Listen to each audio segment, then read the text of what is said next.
আসসালামু আলাইকুম। আজকে আমরা পড়ব অষ্টম শ্রেণীর গণিত। বইটি ২০২৫ শিক্ষাবর্ষের জন্য পরিমার্জিত।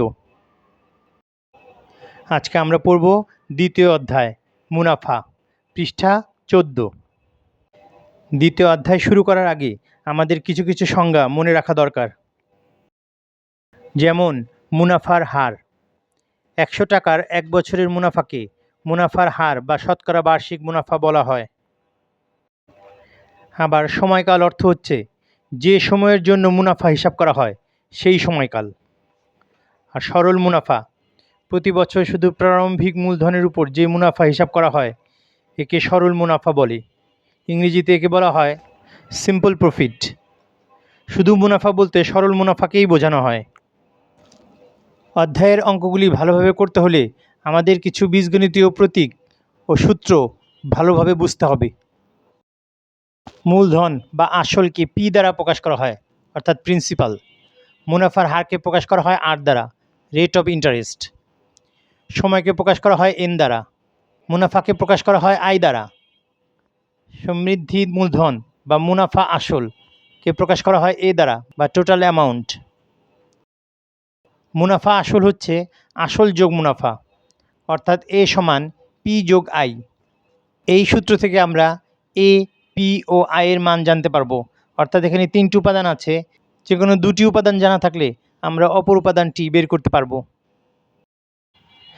এছাড়া আমাদেরকে 2টি সূত্র মনে রাখতে হবে। একটি হচ্ছে মুনাফার সূত্র, আর একটা হচ্ছে মুনাফা আসলের সূত্র। মুনাফা হচ্ছে আসল গুণ মুনাফার হার গুণ সময়, অর্থাৎ আই সমান পি আর এন। এবং মুনাফা আসল হচ্ছে আসল যোগ মুনাফা।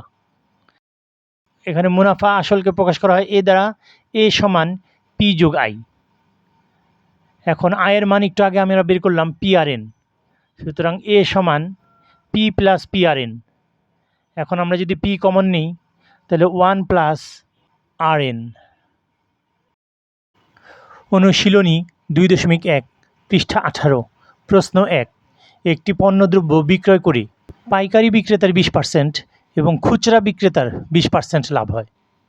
যদি দ্রব্যটির খুচরা বিক্রয় মূল্য 576 টাকা হয় তবে পাইকারি বিক্রেতার ক্রয় মূল্য কত? এখানে দেখা যাচ্ছে যে খুচরা বিক্রেতার 20% লাভ হয়।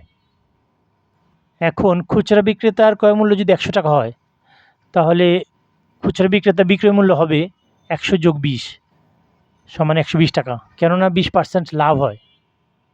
এখন আমরা লিখতে পারি বিক্রয় মূল্য 120 টাকা হলে ক্রয় মূল্য 100 টাকা। সুতরাং বিক্রয় মূল্য 1 টাকা হলে ক্রয় মূল্য 120/100 টাকা। সুতরাং বিক্রয় মূল্য 576 টাকা হলে ক্রয় মূল্য হবে 100 গুণন 576 ভাগ 120। আমরা যদি কাটাকাটি করি তাহলে হয় 480 টাকা।